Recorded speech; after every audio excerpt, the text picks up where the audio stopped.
আসলে এই দেশ বসবাসের অযোগ্য হয়ে গেছে অনেক আগেই। আমরাই বুঝি নাই, আমরা বুঝতে দেরি করে ফেলছি।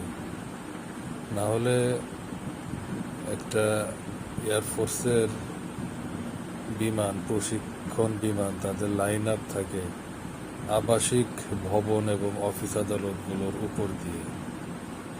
স্কুলটা না হয় অনেক পরে হয়েছে, এয়ারফোর্সের লাইন তো আগেই ছিল।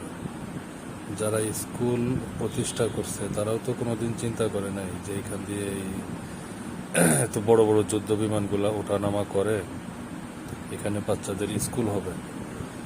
একটা অ্যাক্সিডেন্ট তো হইতেই পারে, কারণ এগুলা তো যান্ত্রিক জিনিস। রানওয়ের লাইনের উপরে অ্যাক্সিডেন্ট হইতেই পারে, সেখানে স্কুল করে রাখছে। আচ্ছা, স্কুল হয়েছে, ঠিক আছে, স্কুল হয়ে গেছে, বাচ্চাদের স্কুল। কিন্তু এই যে এয়ারফোর্সের যে রুট, এই রুটটা তো চেঞ্জ করা উচিত ছিল। এগুলো নিয়ে আসলে মানে কেউ ভাবি না, কেউ চিন্তা করি না আসলে। আমাদের যার যার নিজেদের স্বার্থের জন্য আমরা আসলে এইগুলা চিন্তা করি না যে কোথায় কি হচ্ছে না হচ্ছে, কোথায় কোনটা হইলে অসুবিধা। যেমন এই যে রাজুকের আন্ডারে যেসব বিল্ডিংয়ের নকশা রাজুক অনুমোদন করে, ম্যাক্সিমামেরই কোনো অনুমোদন নাই। অনুমোদন থাকলেও অনুমোদনের বাইরেও তারা কাজ করছে। এই যে ঢাকা শহরের এখন যেরকম জনবহুল অবস্থা, আল্লাহ না করুক কোনো একটা মোটামুটি মাঝারি ধরনের ভূমিকম্প হইলেও পুরো শহর মিশে যাবে একেবারে।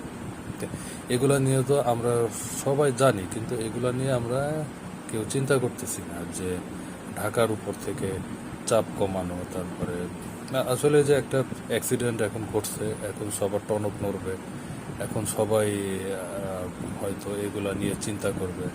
তারপর আরও যত সমস্যা আমাদের আছে ওইগুলাও মনে করেন যে একটা অ্যাক্সিডেন্ট হবে, মনে করেন কয়েকটা লাশ পড়বে, তারপরে আমাদের টনক নড়বে, হ্যাঁ এটা এই জায়গায় ঠিক হয় না, এটা এই কাজটা এইভাবে করা উচিত ছিল।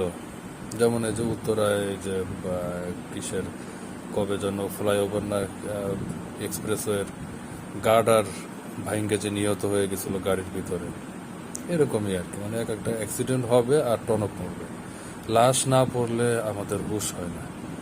এটাই আসল কথা। ভালো থাকবেন সবাই, নিরাপদে থাকবেন। খোদা হাফেজ।